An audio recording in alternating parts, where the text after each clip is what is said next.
guys, and welcome back to my channel. I'm back today with Mere Christianity, book number 3. Book number 3, chapter 1. So, like I had said, Mere Christianity has, I believe, 4 books, and in those 4 books, it has its own chapters. So, let's do book 3, chapter 1 and 2. Chapter 1 and 2 of book 3.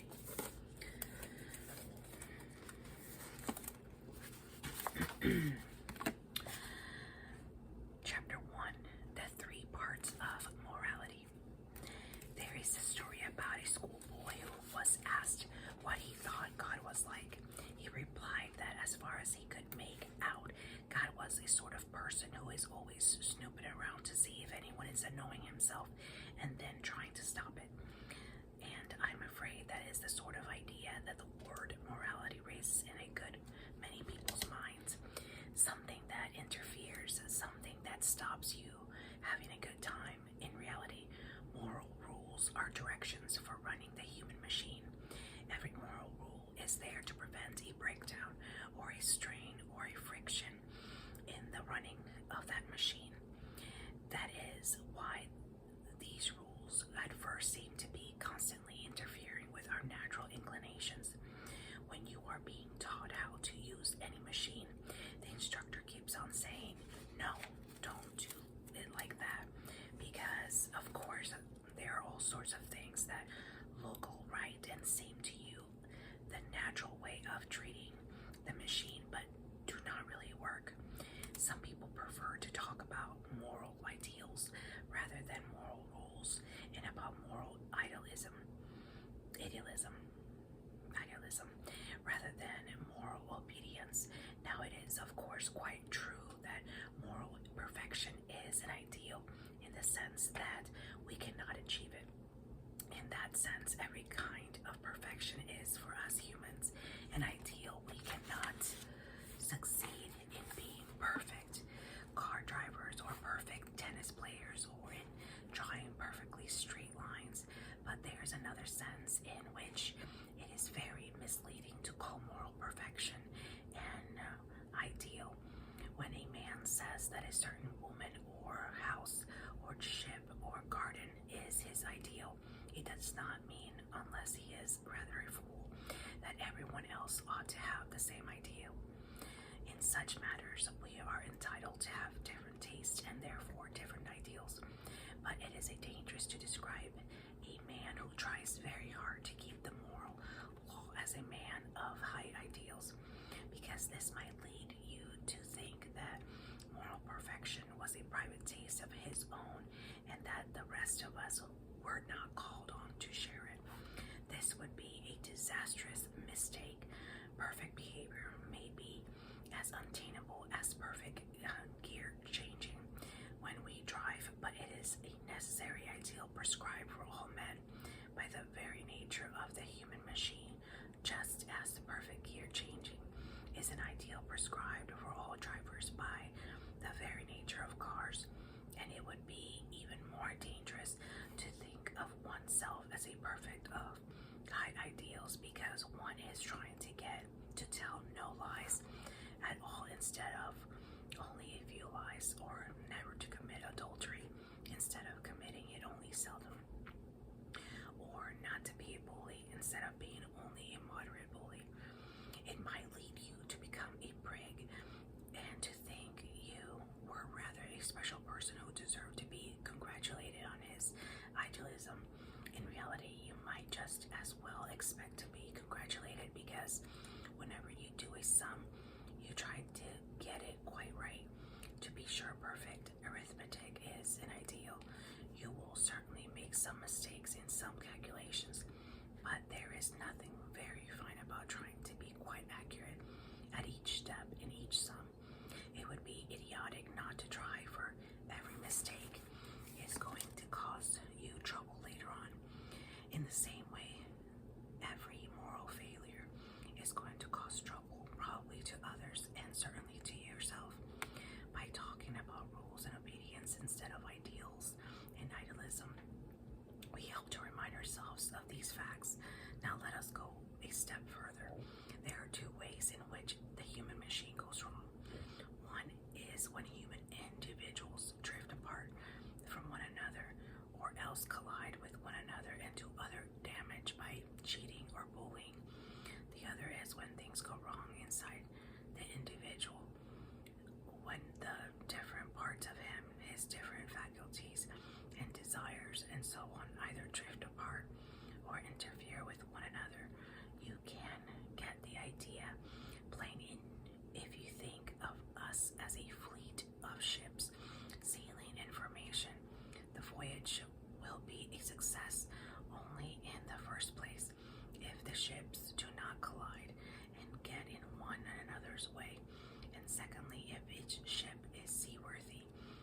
what tune the conductor of the band wants to play. You might have noticed that the modern people are nearly always thinking about the first thing and forgetting the other two. When people say in the newspapers that we are striving for Christian moral standards, they usually mean that we are striving for kindness and fair play between nations and classes and individuals. That is, they are thinking only of the first thing. When a man says about something he wants to do, it can't be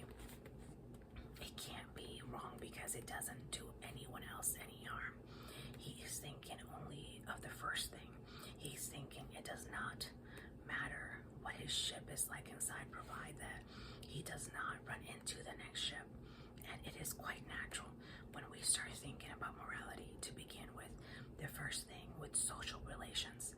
For one thing, the results of bad morality in that sphere are so obvious and press on us every day. War and poverty and graft and lies and shoddy work.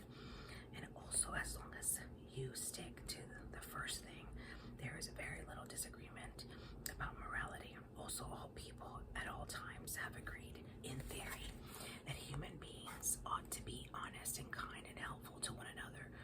But though it is natural to begin with all that, if our thinking about morality stops there, we might just as well not have thought at all, unless we go on to the second thing, the tidying up inside each human being. We are only deceiving ourselves. What is good of telling the ships how to steer so as to avoid collision, if in fact they are such crazy old tubs that they cannot steer at all? What is the good of drawing up on paper rules for social behavior if we know that in fact our greed, cowardice, ill temper, and self-conceit are going to prevent us from keeping them? I do not mean for a moment that we ought not to think hard about improvements in our social and economic system. What I do mean is that all that thinking will be mere moonshine unless we realize that nothing but the courage and unselfishness of individuals is ever going to make any system work properly. It is easy enough to remove the particular kinds of graft or bullying that go under the present system, but as long as men are twisters or bullies, they will find some new way of carrying on. The old came under the new system. You cannot make men good by the law, and without good men, you cannot have a good society. That is why we must go on to think of the second thing of morality inside the individual. But I do not think we can stop there either. We are now getting to the point at which different beliefs about the universe lead to different behavior. And it would seem at first sight very sensible to stop before we get there and just carry on with those parts of morality that all sensible people agree about. But can we remember that religion involves a series of statements about facts which must be either true or false? If they are true, one set of conclusion will follow about the right sailing of the human fleet. If they are false, quite a different set. For example, let us go back to the man who says that a thing cannot be wrong unless it hurts some other human being. He quite understands that he must not damage the other ships in the convoy, but he honestly thinks that what he does to his own ship is simply his own business. But does it may not make a great difference whether his ship is his own property or not? Does it not make a great difference whether I am, so to speak, the landlord of my own mind and body, or only a tenant responsible to the real landlord? If somebody else made me for his own purpose, then I shall have a lot of duties which I should not have it if I simply belong to myself. Again, Christianity asserts that every individual human being is going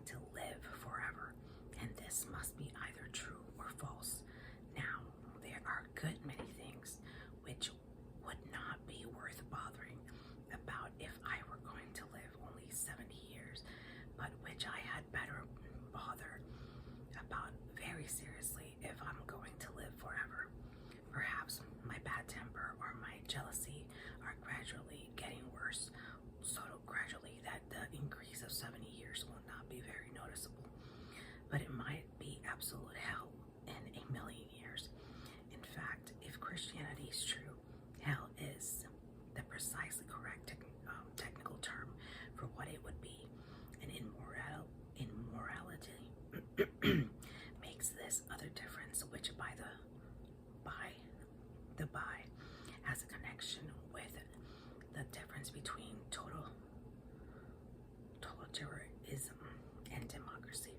If individuals live only 70 years, then a state or a nation or civilization which may last for 1,000 years is more important than individual. But if Christianity is true, then individual is not only more important, but incomparably more important, for he is everlasting, and the life of a state or civilization compared with his is only a moment. It seems then that if we are to think about morality, we must think of all three departments: relations between man and man, things inside each man, the relations between man and the power that made him. We can all cooperate in the first one. Disagreements begin with a second and become more serious with the third. It is dealing with the third that the main difference between Christians and not Christian morality came about. For the rest of this book, I'm going to assume the Christian point of view and look at the whole picture as it will be if Christianity is true. Okay, chapter 2, the cardinal virtues. The previous section was originally composed to be given as a short talk on the air. If you are allowed to talk for only 10 minutes, pretty well, everything else has to be sacrificed to brevity. One of my main chief reasons for dividing morality up into 3 parts with my picture of the ship sailing in convoy was that this seemed the shortest way of covering the ground. Here I want to give some idea of another way in which the subject has been divided by old writers, which was too long to use in my talk, but which is a very good one. According to this longer scheme, there are 7 virtues. 4 of them are called cardinal virtues, and the remaining 3 are called theological virtues. The cardinal ones are those which all civilized people recognize. The theological are those which a rule only Christians know about. I shall deal with the theological ones later on. At the present, I'm talking about the 4 cardinal rules. The word cardinal has nothing to do with cardinals in the Roman Church. It comes from the Latin word meaning the hinge of a door. These were called cardinal virtues because they are, as we should say, pivotal. They are prudence, temperance, justice, and fortitude. Prudence means practical common sense, taking the trouble to think out what you are doing and what is likely to come of it. Nowadays, most people hardly think of prudence as one of the virtues. In fact, because Christ said we could only get into his world by being like a children, many Christians have the idea that provided you are good, it does not matter being a fool. But that is misunderstanding. In the first place, most children show plenty of prudence about doing the things that they are really interested in and think them quite sensibly. In the second place, as St. Paul points out, Christ never meant that we were to remain children in intelligence. On the contrary, he told us to be not only as harmless as doves, but also as wise as serpents. He wants a child's heart, but a grown-up's head. He wants us to be simple, single-minded, affectionate, and teachable, as good children are. But he also wants every bit of intelligence. We have to be alert at its job and its first-class fighting trim. The fact that you are given money to a charity does not mean that you need not try to find out whether that charity is a fraud or not. The fact that you are what you are thinking about God Himself, for example, when you are praying, does not mean that you can be content with the same babish ideas which you have when you were 5 years old. It is, of course, quite true that God will not love you any the less or have less use for you if you happen to have been born with a very second-rate brain.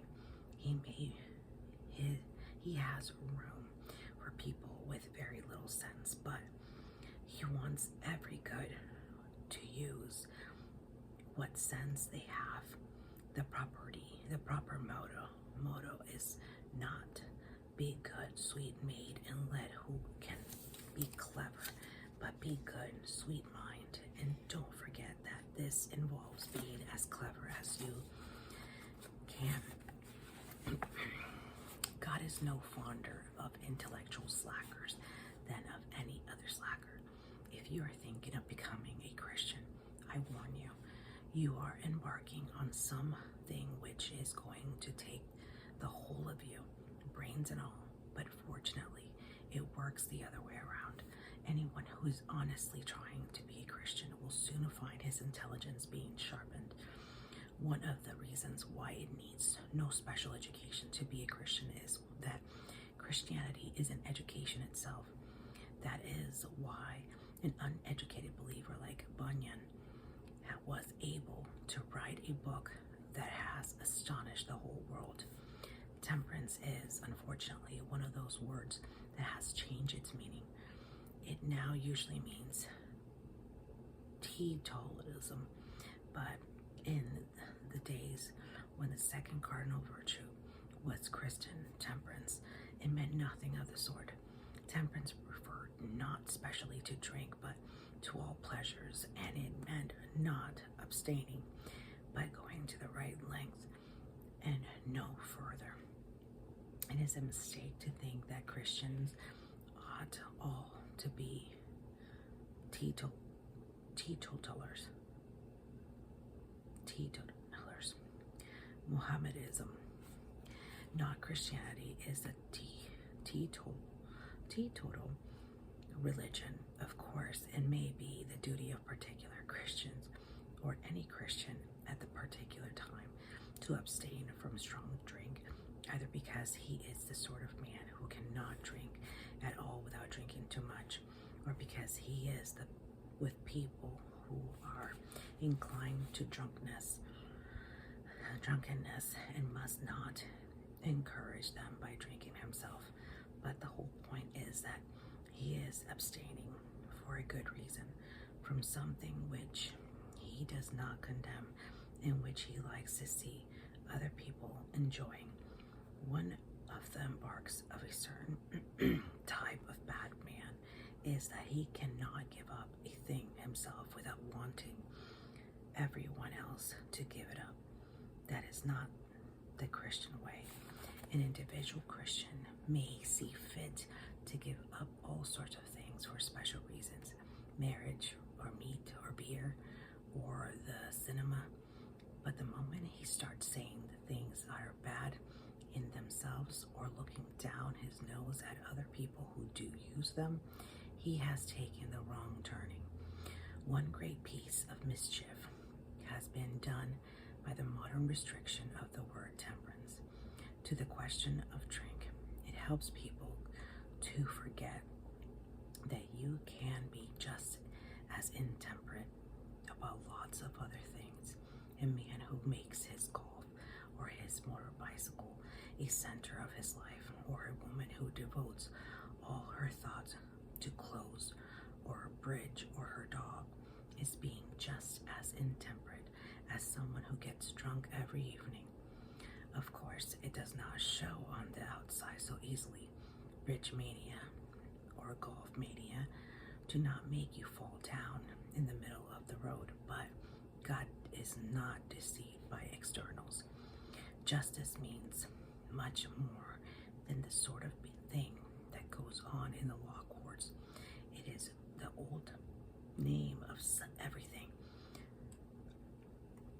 we should now call fairness. It includes honesty, give and take, truthfulness, keeping promises in all that side of life. And fortitude includes both kinds of courage, the kind that faces danger, as well as the kind that sticks it under pain, guts, if perhaps the nearest modern English. You will notice, of course, that you cannot practice any of the other virtues very long without bringing this one into play. There is one further point about the virtues that ought to be noticed. There is a difference between doing some particular just or temperate action as being a just or temperate man. Someone who is not a good tennis player may now and then make a good shot. What you mean by a good player is a man whose eye and muscles and nerves have been so trained by making innumerable good shots that they can now be relied on. They have a certain tone or quality which is there even when he is not playing, just as a mathematician mind has a certain habit and outlook which is there even when he is not doing mathematics. In the same way, a man who perseveres in doing just actions gets in the end a certain quality of character. Now, it is the quality rather than the particular action which we mean when we talk of virtue. The distinction is important for the following reasons. If we thought only of particular action, we might encourage three wrong ideas. One, we might think that provided you did the right thing, it did not matter how or why you did it, whether you did it willingly or unwillingly, sulkily or cheerfully, through fear or public opinion or for its own sake. But the truth is that right actions done for the wrong reasons do not help to build the internal quality or character called a virtue. And it is the quality or character that really matters. If the bad tennis player hits very hard, not because he sees that a very hard stroke is required, but because he has lost his temper, his stroke might possibly by luck help him to win that particular game, but it will not be helping him to become a reliable player. 2, we might think that God wanted simply obedience to a set of rules, whereas he really wants people of a particular sort. 3, we might think that the virtues were necessary only for this present life, that in the other world we could stop being just because there is nothing to quarrel about, and stop being brave because there is no danger. Now, it is quite true that there will probably be no occasion for just or courageous acts in the next world, but there will be every occasion for being the sort of people that we can become only as a result of doing such acts here. The point is not that God will refuse you admission to his eternal world if you have not got certain qualities of character. The point is that if people have not got at least the beginnings of those qualities inside them, then no possible external conditions could make a heaven for them. That is, could make them happy with the deep, strong, unshakable kind of happiness God intends for us. Okay, that is the end of chapter 2 of book 3. And I hope you guys continue with me. And please do not forget to subscribe, give me a thumbs up, share, comment, hit the bell for notifications, follow me on Instagram, and I will talk to you guys in my next video.